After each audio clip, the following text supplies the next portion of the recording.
membalas tarifnya kembali gitu kan, mengenakan tarif pada mesin cuci dari Eropa. Nah ternyata yang harganya naik itu bukan cuma mesin cuci yang kena tarif tadi, tapi mesin cuci lokal juga harganya ikutan naik gitu. Jadi ternyata produsen lokal itu memanfaatkan itu untuk meningkatkan harganya sendiri.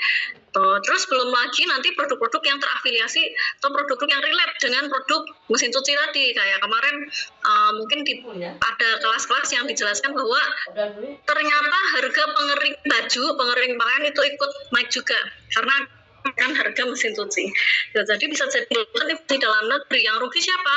Ya warga negara kembali ya, konsumennya pasti rugi. Gitu. Nah, meskipun memang pemerintah punya ini ya akan mendapatkan pemasukan dari pajak yang tarif tadi. Gitu. Nah, jadi tadi untuk mengukur apakah tarifnya ini efektif apa enggak, tuh kan? Kalau tarif ini dikenakan pada barang-barang yang menjadi input faktor-faktor produksi. Nah, jadi barang-barang input faktor produksi ini dikenakan tarif sehingga biaya produksi akan lebih mahal. Tuh, kalau biaya produksi lebih mahal ya artinya malah produsen dalam negeri itu kesusahan gitu ya karena produksinya mahal. Contohnya mungkin pembuat ini kurang tahu pas atau enggaknya gitu kan.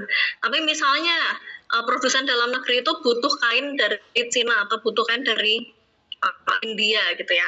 Nah terus si kain ini dikenakan tarif sehingga outputnya itu jadi lebih mahal. Nah itu kita bisa mengukur tuh seberapa efektif sih tarif ini ya, dengan salah satu metodenya menghitung tingkat perlindungan efektif atau effective rate of protection dari tarif. Tuh, jadi kita bisa mengukur seberapa besar sih proteksi yang sebetulnya diberikan oleh tarif tadi terhadap nilai tambah yang dihasilkan dalam suatu industri, gitu ya. Bukan cuma terhadap harga produk akhirnya. Nah, kalau tarif impor biasanya kita cuma ngelihat dari barang jadinya aja. Jadi kita nggak bisa melihat apakah industri lokal ini benar-benar terlindungi sih dengan tarif ini, gitu ya. Jadi kita perlu mengukur yang tarif secara efektif. Nah, nanti rumusnya kita akan pakai nilai tambah. Nah, nilai tambah ini teman-teman pelajari di mata kuliahnya Pak Asul.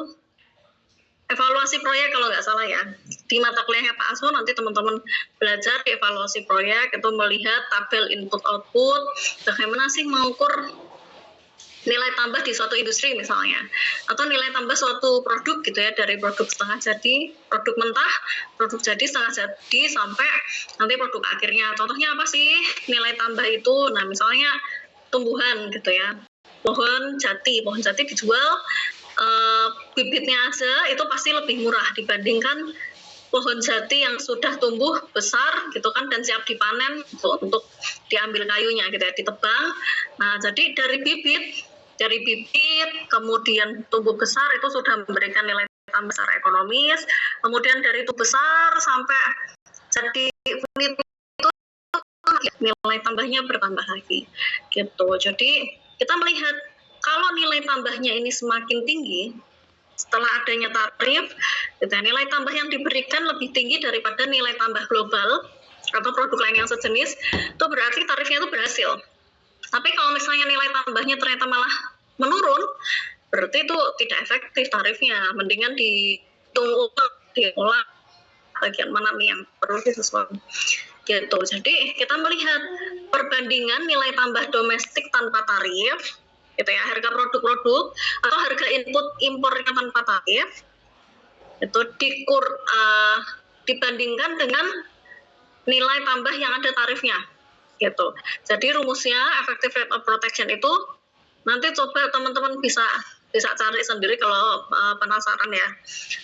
Nilai tambah domestik yang pakai tarif dikurangin nilai tambah yang nggak pakai tarif per nilai tambah yang tidak pakai tarif gitu. Jadi nilai tambah yang setelah ada tarif dikurangi nilai tambah yang tidak dikenakan tarif dibagi nilai tambah yang tidak dikenakan tarif. Intinya kita bisa melihat nilai tambahnya ketika ada tarif besar atau lebih kecil dibandingkan kalau nggak ada tarif, gitu, kali 100%. Nah, nanti kalau misalnya kita melihat tuh, oh ternyata hasilnya ERP-nya positif nih, ya efektif rate of protection-nya itu nilainya positif, berarti industri lokalnya itu terlindungi, lebih untung gitu ya. Tapi ternyata kalau setelah dihitung-hitung gitu, nilai tambahnya ternyata lebih kecil dibandingkan yang nggak pakai tarif. Nah, berarti ERP-nya nanti negatif, berarti industri lokal itu dirugikan. Biasanya kenapa? Karena tarif bahan bakunya lebih tinggi daripada tarif barang jadi gitu. Nah, kalau misalnya kita bandingkan juga nih tarif yang nominal tadi ya untuk produk sekian misalnya berapa persen dibandingkan ERP-nya lebih tinggi yang mana tuh gitu kan. ERP-nya lebih tinggi berarti proteksinya lebih tinggi terhadap nilai tambah barang atau jasa tadi gitu. Nah, saya mau share screen dulu. Sebentar ya.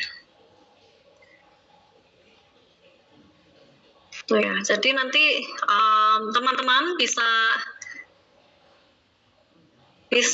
melihat contohnya, mungkin ada beberapa yang sudah membuka dari GCR ya. Jadi diingat-ingat dulu ya. Kalau ERP-nya tadi effective rate of protection-nya positif, berarti produksi lokalnya terlindungi. Jadi kalau positif ya bagus. Biasanya tarif biaya masuk untuk produk jadinya itu lebih tinggi dibanding tarif bahan baku impor. Jadi jangan sampai barang impor yang dikenakan tarif itu merupakan bahan baku dari proses produksi. Gitu. Itu kan akan memberatkan produsen. Nah, kalau ERP-nya positif berarti nilai tambah dalam negerinya itu meningkat. Produsen lokalnya jadi lebih kompetitif dan punya keuntungan lebih besar dibanding yang tidak ada tarifnya tadi. Gitu. Nah, kemudian kalau sebaliknya gitu ya, kalau misalnya ternyata hasil perhitungannya negatif nih, berarti produksi lokal itu dirugikan. Nah, biasanya kenapa ERP bisa negatif? Nah, tadi tarif biaya masuk, tarif impor untuk bahan bakunya itu lebih tinggi dibandingkan tarif barang jadi. Jadinya apa? Ya kalau tarif untuk bahan bakunya tinggi, jadi nilai tambah di dalam negeri itu menurun. Produsen lokal itu harus bayar bahan baku lebih tinggi gitu kan, karena bahan bakunya tadi kena tarif. Sedangkan produk yang dari luar tuh malah lebih murah gitu. Jadi ya usaha tetap kurang kompetitif gitu. Jadi dilihat lagi nanti ketika ada suatu kasus gitu ya, contohnya sekarang tuh kemarin kan Trump kayak sebar cek ombak gitu ya, cek ombak dia kasih tarif yang tinggi ke semua negara, hampir semua negara, beberapa negara lebih tinggi dengan siapa yang masih melawan atau siapa yang mau negosiasi gitu. Jadi ternyata untuk yang berani melawan ternyata tarifnya ditinggikan lagi gitu. Jadi ya memang kalau saat ini mungkin hanya Amerika yang berani melakukan itu gitu ya, karena teman-teman ingat kalau teori Adam Smith pernah bilang dengan teorinya apa, laissez-faire, invisible hand gitu kan, dia bilang pemerintah nggak usah ikut campur dalam kegiatan perekonomian karena kita bisa memperoleh gitu ya kegiatan ekonomi yang efektif, yang efisien karena daya saingnya meningkat gitu kan. Jadi tanpa adanya intervensi pemerintah ini industri-industri ini akan bersaing gitu ya, tingkat persaingannya tinggi sehingga ada efisiensi faktor produksi gitu, efisiensi sumber daya yang digunakan dalam proses produksi gitu. Nah, sementara semakin ke sini mungkin ya, masyarakat atau negara-negara itu sadar bahwa kita tetap perlu sovereignty, itu apa tuh, kedaulatan, kekuatan negara, sehingga ya kita mau nggak mau ya harus egois juga gitu kadang-kadang. Nah, sehingga makanya beberapa negara mungkin menerapkan tarif yang masih tinggi gitu, walaupun memang kemarin secara teori tarif tinggi itu akan merugikan semua pihak gitu ya. Jadi bukan hanya yang menjual sana, tapi juga ya dari sana juga impor akan lebih mahal dan akhirnya beban biaya itu akan disalurkan atau akan diteruskan ke konsumen ya kan. Di titik akhirnya siapa lagi yang bayar ya, konsumen gitu. Nah, kalau misalnya produk-produk ini gitu diberikan tarif untuk produk-produk bahan yang menjadi bahan baku itu akan memberatkan produsen gitu, karena bayangkan aja kalau harga bahan bakunya meningkat ya pasti dia akan,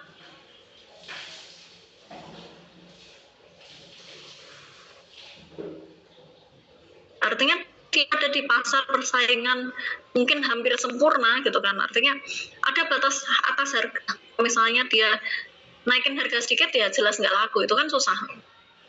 Jadi selain ada strain harga, bahan bakunya dipres nih dari bawah mahal gitu kan. Nah akhirnya ya nggak kompetitif juga gitu ya. Jadi perlu melihat apakah itu barang-barang itu dibutuhkan dalam proses produksi, atau jangan-jangan bahkan bahan baku industrinya gitu kan, bahaya gitu ya. Jadi intinya kita lihat dulu ini papernya, sebentar saya cari dulu. Kalau ERP-nya positif, berarti proteksinya berhasil. Kalau effective rate of protection-nya negatif, berarti proteksinya gagal atau bisa kita katakan merugikan industri domestik. Kayaknya udah saya posting.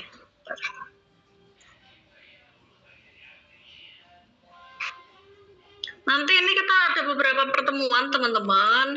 Saya butuh satu pertemuan lagi. Apa bisa besok pagi? Nggak presentasi sih, kita nonton aja sebenarnya. Nonton video yang teman-teman udah bikin. Kan silakan nanti masing-masing kelompok diputarkan, terus dijelaskan ya paling 5 menit 10 menit ya, gimana proses pembuatannya, siapa yang ngedit, siapa yang punya ide gitu. Jadi kita udah tinggal satu kali pertemuan. Soalnya pilihan ganda lagi, kemudian soal-soalnya diambil dari materi-materi yang saya sampaikan di Google Classroom, dan yang dari sebelum UTS saya rasa nggak perlu kita tanyakan lagi gitu, jadi silahkan belajar yang setelah UTS sampai ke sini, termasuk tema-tema yang teman-teman buat ya. Jadi nanti akan saya kompilasi mungkin di satu folder gitu kan, paper-paper itu. Nah nanti silahkan dibaca kalau sempat. Jadi nanti ada soal juga yang mungkin terkait itu ya, mungkin nggak semuanya, tapi yang jelas kasus-kasus yang update saat ini, kemudian apa yang terjadi di secara global itu pasti akan muncul gitu. Tapi biasanya pilihan ganda dan di kampus seperti biasa jadwalnya nanti akan menyusul, kita mengikuti agenda dari agenda UAS dari prodi. Terus mohon doanya juga nanti kita di pertengahan bulan Mei itu ada visitasi akreditasi EP. Nah jadi ini persiapan semua ya, persiapan semua sebelum UAS itu ada visitasi akreditasi. Mungkin nanti ada teman-teman yang diminta tolong sebagai perwakilan mahasiswa. Kemudian kita berarti masih punya kan tanggal 29, tanggal 6, ya kan, tanggal 13 sebelum kita UAS tanggal 20. Tapi kayaknya tanggal 13 itu libur ya teman-teman ya, cuti bersama hari raya apa tuh yang tanggal 2? Ya kan? Sunday, Monday. Nah, jadi kita masih punya tanggal 6 atau besok. Silahkan nanti WA aja di grup ya. Bu, kelas A itu besok pagi bisa gitu, atau kelas B besok pagi bisa. Kalau enggak berarti di tanggal 6. Tuh, karena tanggal 13-nya udah nggak mungkin. Jadi, tapi semakin cepat semakin bagus. Nah, jadi besok cuma muterin aja hasil karyanya, kemudian dijelaskan sih proses pembuatannya seperti apa sih gitu, siapa aja yang mengerjakan kayak gitu. Jadi lebih ke tanya, mungkin satu perwakilan 1-2 orang yang mau menjelaskan gitu. Nanti kalau misalnya ada yang kurang, temennya bisa menambahkan ya. Kemudian share semua aja deh ya.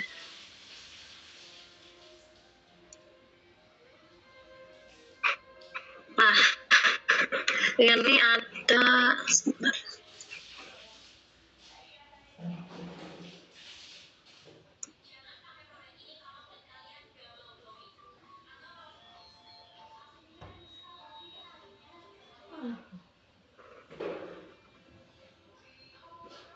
Nah, ini yang satu contoh di Pakistan ya, lebih ke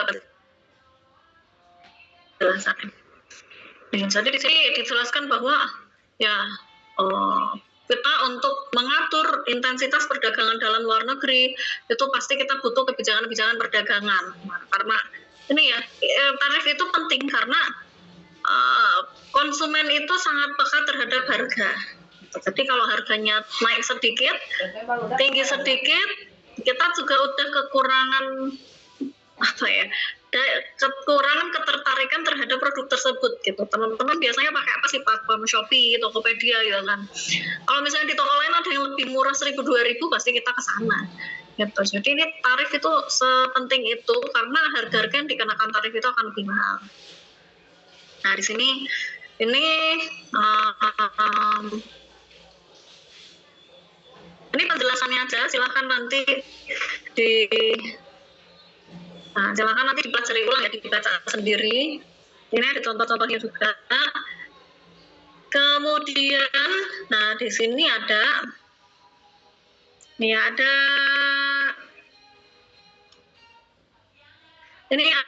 rumusnya. Jadi rumusnya effective rate of protection itu intinya tuh nilai tambah domestik tadi yang setelah kena tarif segala macam gitu ya, dikurangin nilai tambah dunia alias harga barang yang paling murah atau nilai tambah yang standar dunia gitu ya, dibagi nilai tambah dunia value added world kali 100% gitu. Jadi contohnya langsung aja nih, contohnya gimana hitungnya, nanti mungkin ini akan muncul ya perhitungan ERP. Nah ini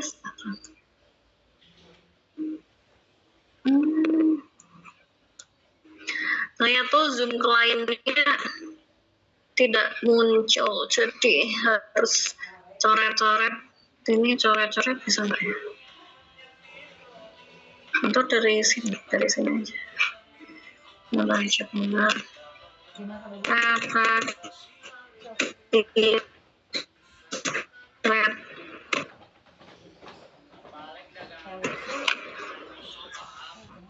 Protection. Nah ini muncul ya. Hapus dulu.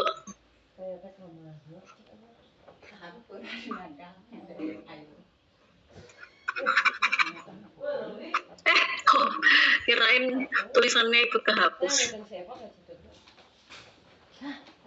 Oke, ya udah.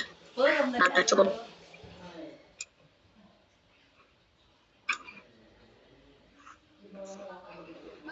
Nah, kita lihat di sini teman-teman. Ya, di sini ada ilustrasinya ERP untuk bahan-bahan produk garmen yang dijual di pasar internasional. Macam-macam ya, ini pasar domestik, ini pasar internasional, kemudian ini pasar regional. Apa tuh bedanya? Internasional ya seluruh dunia gitu, regional mungkin di satu daerah.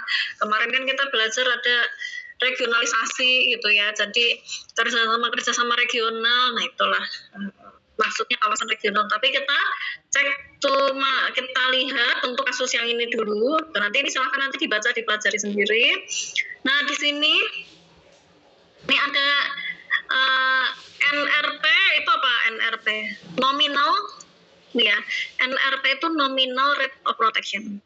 Ini tarif yang biasa dikenakan ke barang langsung gitu ya. Nah, di sini tarif untuk kain itu 20%. Jadi tarif untuk kain 20%. Gitu. Harga kainnya contohnya katakanlah $75 gitu kan. Per berapa meter gitu, per kode atau per apa. Harga kain di dunia itu $75. Ketika dikenakan tarif 20%, tambah 75 ditambah 20%-nya. 20%-nya dari 75 itu 15 ya. 15. Jadi 75 ditambah tarifnya 15. Ini kenapa nih? Garis. Tarifnya 15 jadi 90 gitu kan. Yang 15 ini apa? Tarif yang 20% tadi. Nah, terus ada lagi barang yang udah jadi, garmennya itu misalnya apa, baju-baju apalah gitu yang dibuat dari fabrik, yang dibuat dari apa kain ini, ternyata tarifnya untuk garmen itu 30%. Tuh. Teman-teman, tarif untuk kain 20%, tarif untuk garmen yang udah jadi 30%. Nah, harga di luar di dunia itu 100. Berarti harga di dalam negeri jadi berapa? 100 ditambah 30%-nya. 30%-nya dari 100 itu 30. Gitu ya. Jadi 130. Nah, sekarang untuk value added-nya gimana? Value added itu dari tadi misalnya kain, kemudian jadi baju, itu nambahnya berapa nih ya? Dari 75 jadi 100, nambah berapa? 25 gitu ya. Sementara di dalam negeri, ini di dalam negeri, tadi kain harganya berapa? Oh, kain harganya 90. Terus jadi 130. Ini naiknya berapa? Naiknya 40 gitu nih. Sini ya. Jadi dari 90 ke 130 naiknya 40. Nah, dari 25 ke 40 itu berapa persen? Gitu kan? Berarti kita ngitungnya gimana? ERP harga dalam negeri, bukan harga ding, value added dalam negeri yang kena tarif dibagi value added dunia yang nggak ada tarifnya tadi kan, dikurangin, sorry.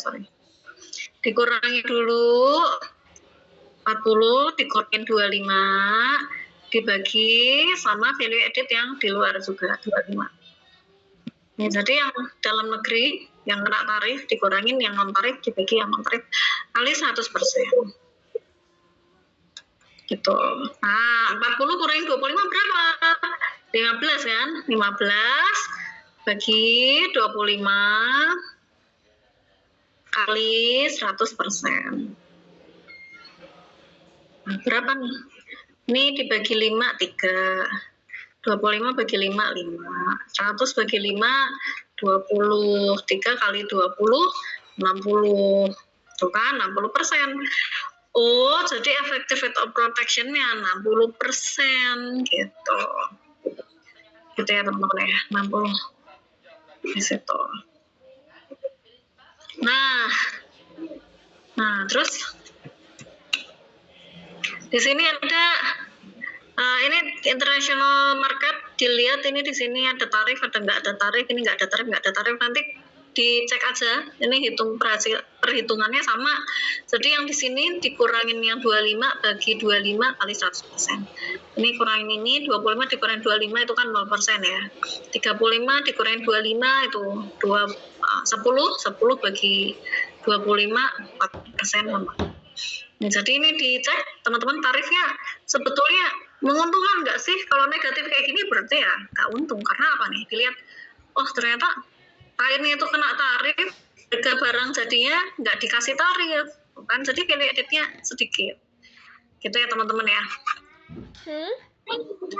Nah, kemudian ini contohnya teman-teman, ini contohnya perhitungan yang ada di Pakistan. Di Pakistan. Seperti apa sih? Tapi ini udah jadul ya. Nanti silahkan baca-baca lagi yang lain mungkin yang sudah lebih baru. Tapi ini bagus juga. Terus kalau ada yang mau skripsi terkait ini nih, di sini kita masih belum ada ya, masih jarang sekali. Jadi silahkan dicoba.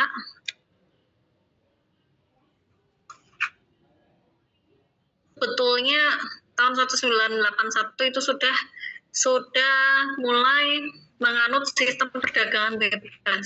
Jadi dengan mengurangi hambatan-hambatan dan tarif. Namun memang ada penyesuaian-penyesuaian nih ya, dari ada yang lebih mahal tarifnya, ada yang lebih sedikit tarifnya gitu. Kita bisa melihat nanti dari kalau ini dilihat per industri gitu. Jadi menghitungnya bisa pakai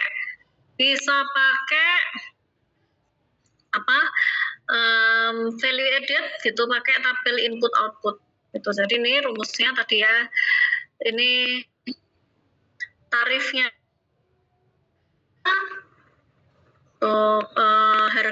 harga yang diimpor dikurangi harga dunia yang nggak kena tarif tadi ya, dibagi harga dunia gitu. Jadi di sini ini perhitungan yang dilakukan, kemudian kita langsung lihat contohnya gitu ya. Jadi secara data ini ternyata Pakistan itu menerapkan tarif yang beraneka ragam gitu ya, mulai dari 0% sampai 405% di tahun 1990. Terus